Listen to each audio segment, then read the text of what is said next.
Good evening friends, তোমরা দেখতেই পাচ্ছ আমরা এখন কোথায় বলো তো? হ্যাঁ, ঠিক ধরেছ, আমরা এখন তারাপীঠের মানে তারা মায়ের কাছে যাওয়ার উদ্দেশ্যে রওনা দিয়েছি। তো গুটি গুটি পায়ে আমরা চলে যাচ্ছি মায়ের কাছে। মা না টানালে কিছুই তো সম্ভব নয়। তো সেটা তোমরা যারা ভিডিও দেখছো তারা সবাই জানো, মা ডেকেছে বলেই মায়ের কাছে যাওয়া। তো যেহেতু ছিল দোল পূর্ণিমা, এত ভিড় আর এত ভিড়, এত টাকার খাকতি মানে বলে বোঝানো যাবে না। তো অবশেষে ওই দিন আমরা যেহেতু মাটন ফাটন খেয়েছি ওই জন্য পুজো দিইনি। আমরা এখন শ্মশানে ঘুরতে এসেছিলাম রামদেব বাবার কাছে। ঠিক বললাম তো না ভুল বললাম? তোমরাই জানিও। যাই হোক, তো এখানে মা মেয়ে একটু পোজ দিয়ে দিচ্ছিলাম। এখানে আমরা একটু ছবি তুলে আমরা হোটেলের দিকে রওনা দিয়ে দিচ্ছিলাম, কেন আমাদের এমনি পৌঁছাতে 9টা বেজে গেছিলো। তো আমরা ট্রাই নিয়েছিলাম যদি ফাঁকা থাকতো তাহলে গিয়ে এসে তাহলে চান টান করে পুজো দিতে যেতাম, তো না, কোনো চান্স নেই। তো তাই জন্য আমরা হোটেলে গিয়ে নিজেদের মতো নিজেরা একটু সময় কাটাবো। সাধারণত তো নিজেদের মতো নিজের সময় খুব কমই কাটানো হয়। এখানে চা খেতে বসেছিলাম।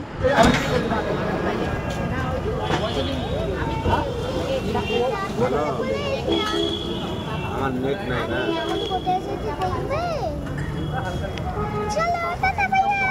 যদিও আমি চাটা খাইনি, আমি শুধু একটু ভাতটা ধরে পোজ দিচ্ছিলাম। তো গাইস, আমরা রুমে চলে এসেছি। আমরা এখন রুমে এসে ফ্রেশ হয়ে গেছি, তাই তো? ওখানে যা ড্রেস ছাড়ছে, আমরা ঘুরে ঘুরে চলে এসেছি। এখন আমরা খাবো কি? শসা।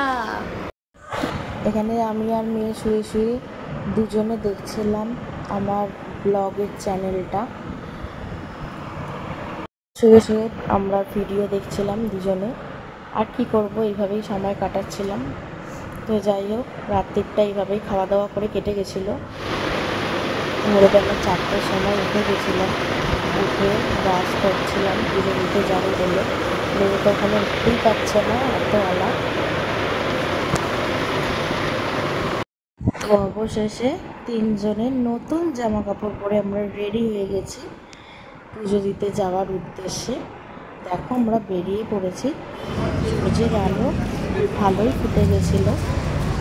তো চলো, আর তোমরাও দেখতে থাকো। আমরা সকালে একবার টাকা দিয়ে, আর সেদিনকে ভিড় মানে তো কোনো কথাই হবে না টাকা ছাড়া।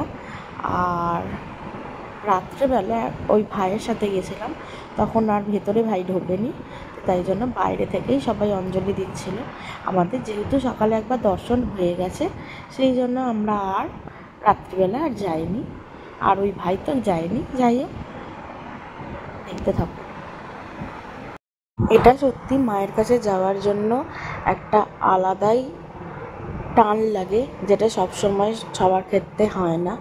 তো যাই হোক, এতদিন ছোটোবেলায়, অনেক ছোটোবেলায় বাপি মার সাথে গেছিলাম একবার, তো সেটা আমার মনে নেই। বিয়ের পর একবার মানে আগের বছর গিয়েছিলাম, আর এটা হলো দ্বিতীয় বছর। মানে আমার ছোট থেকে বড় হয়ে ওঠার 6-7 বার মোটামুটি তারাপীঠ ঘোরা, কিন্তু 2বার জ্ঞানে, আর বাকি ছোটোবেলায় এসছি, কিন্তু অতটাও আমার মনে নেই। যাই হোক, খুব ভালো পুজো দিয়েছি। আর একটু বড় হলে সবটা মনে থাকে, এত ছোটোবেলায় ঘুরলে কি আর সব কিছু মনে থাকে? ওই ফটো সঙ্গী। আমার মেয়েও যে এখন ঘুরছে, আমার মেয়েরও কি মনে থাকবে? এইগুলো স্মৃতির পাতায় আমি ক্যামেরা বন্দি করে রেখেছি। যদি পরে কখনো মনে করে, ভিডিওটা অন করবে, দেখবে, তখন বুঝতে পারবে। তো যাই হোক, এখন পুজো দিয়ে বাইরে নাট মন্দিরে চলে এসেছি। এসে মাকে এখান থেকে দর্শন করছি, আর এত ভিড় মানে নিজেরা দাঁড়াবো কি, মানে একটা পা রাখার জায়গা, একটা পিঁমড়ে গলার জায়গা নেই। তোমরা দেখতেই পাচ্ছ ভিড়টা। তাও তারই মধ্যে থেকে মাকে ঠিক দর্শন করা যাবে আর কি। তো এইভাবেই আমাদের দিনটা কেটেছিল। এটা হলো দোলের পরের দিন, মানে দোলের পরের দিন আমাদের বাড়ি ফেরার কথা আর কি। ওই দিন তো ফিরছি না, দোলের পরে তারপরের দিন আমরা বাড়ি ফিরেছি সকালবেলা। আস্তে আস্তে সবটাই তোমরা দেখতে পাবে। দেখো, তারাপীঠে গিয়ে সত্যি খুব ভালো লাগে। মাঝে মাঝে মনে হয় যে চলে যাই, কিন্তু সব সময় তো যাওয়াটা সম্ভব হয়ে ওঠে না। একবার মাকে দেখার জন্য মায়ের সব ভক্তরা পাগল, এটা তো সত্যি কথা। মায়ের দর্শন পাওয়া মানে বিশাল ভাগ্যের ব্যাপার। তো অনেক দূর থেকে আমি তুলছি, এমনি পেটে সেটে মানুষ, এত দূর থেকে তুলেছি, তাও যতটুকু তুলেছি ক্যামেরায় আমার ফোনেতে আমি ততটাই তোমাদের সাথে শেয়ার করছি। আর এই ভিডিওটা অনেক লেটে পোস্ট হলেও আমি এডিট করার সত্যি সময় পাচ্ছি না, তাই জন্য আমি পোস্টগুলো দেরিতে হয়ে যাচ্ছে। তো যাই হোক, একটু অ্যাডজাস্ট করে নিও, একটু আগু পেছু হয়ে যাচ্ছে। তো চলো ভিডিওটা কন্টিনিউ করতে থাকি।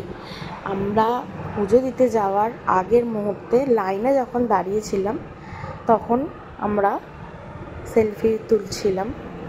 আর এই ফটোটা আমাদের পুজো দেওয়ার পরের ফটো। কেন বুঝতেই পারছো এই ফটোটা, আগের ফটোটার সাথে এই ফটোটার তফাৎ কোথায়।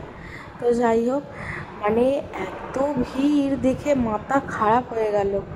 আমরা তো যেহেতু টাকা দিয়ে ঢুকেছি, আমরা তো অন্য লাইন দিয়ে ঢুকেছি, জেনারেলের লাইন দেখলে মাথা খারাপ হয়ে যাবে। তো চলো, মেয়ে এখন সব কিছু ডেকোরেশন করছে।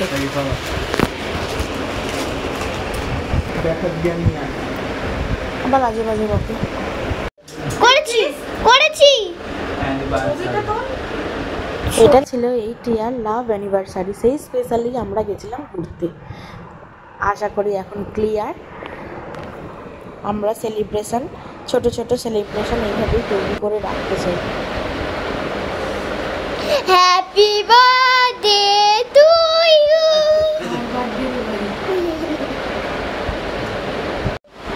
হ্যালো গাইস, আমি এখন কি করছে দেখবে। আমার মেয়ের সবই বার্থডে, ওর অ্যানিভার্সারিও বার্থডে, লাভ অ্যানিভার্সারিও বার্থডে। না বাবা খাই দেবে। আর ওইখানে ঢুকছে।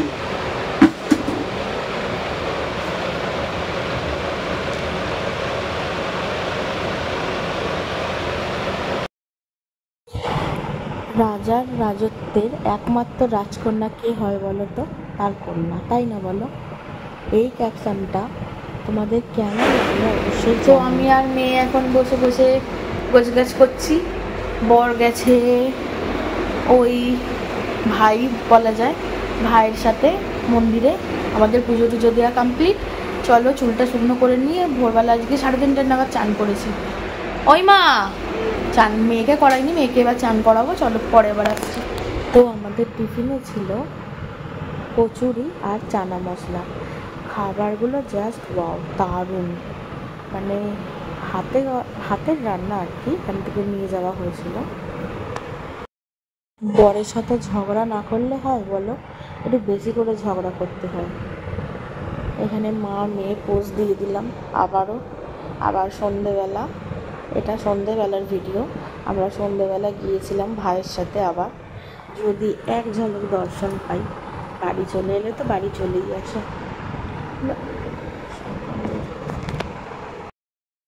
হোলির পরের দিনও সবাই জানো ওখানে দোল খেলছে, মানে আবির মাখাচ্ছে। মানে প্রথম আমাদের দোলটায়, দোল উৎসবে আমাদের এখানে কোনো কিছু পালন হয় না যদিও, তো যেখানে যেটা রিচুয়াল আর কি সেখানে সেই মতোই চলে। এবার মাকে দেখার জন্য দাঁড়িয়েছিলাম, তো দেখতে তো পেয়েছি। ক্যামেরা বলে হয়তো ওখানে বলে যাচ্ছে না, কিন্তু সামনে যারা দেখবে তারা মাকে অবশ্যই দেখতে পাবে। আর মন থেকে দেখলে তো সবসময় সারা পাওয়া যায়, তাই না? এবার আমাদের রওনা দেওয়ার পর খুব যেতে আনন্দ লাগে। কোথাও যাওয়ার আগে কতদিন আগে থেকে ব্যাগ গোছাই আমরা, আর কোথাও পৌঁছিয়ে গেলে আর মনে হয় না ফিরে আসি, তাই না? মনে হয় সোনার দিনগুলো কি সুন্দর ছিল, কিছু কাজ করতে হচ্ছে না, কিছু করতে হচ্ছে না, রান্না করতে হচ্ছে না। কি বাবা, ঘরে গেলেই আবার নিত্যদিনের কাজ, পড়া, সমস্ত কিছু। তো আর সেগুলোকে উপেক্ষা করে বাড়িতে চলে আসতে হবে।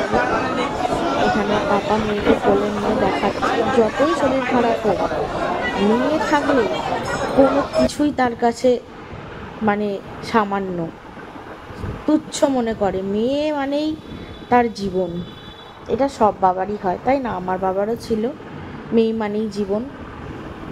তো এটা আমাদের সন্ধেবেলা যখন আরতি হয় তখন এর মানে ভিডিওটা তোলা, দেখতেই পাচ্ছ তোমরা। আরতির সময় ওই মন্দিরে সবাইকে বসিয়ে দেয়, দিয়ে তোলে। তো আমি একটু ভিডিও করেছিলাম ওখানে। তো আমার তো দারুণ লেগেছে, তোমরাও মুখটা স্পষ্ট বুঝতে পারছো আশা করি। মাম্মাম, তোমার কেমন লেগেছে? আমার ভালো লেগেছে, খুব ভালো লেগেছে। খুব ভালো লেগেছে? হ্যাঁ। আবার যাবে? হ্যাঁ। আমার মাম্মামেরও খুবই ভালো লেগেছে। মাম্মাম বলেছে কি জানো ওর পাপাকে, পাপা তুমি কিন্তু আমাকে তারাপীঠে আবার নিয়ে যেও। তো রাত্রেবেলা আবার গিয়েছিলাম যখন, তখন এই ফটোগুলো তোলা হয়েছিল।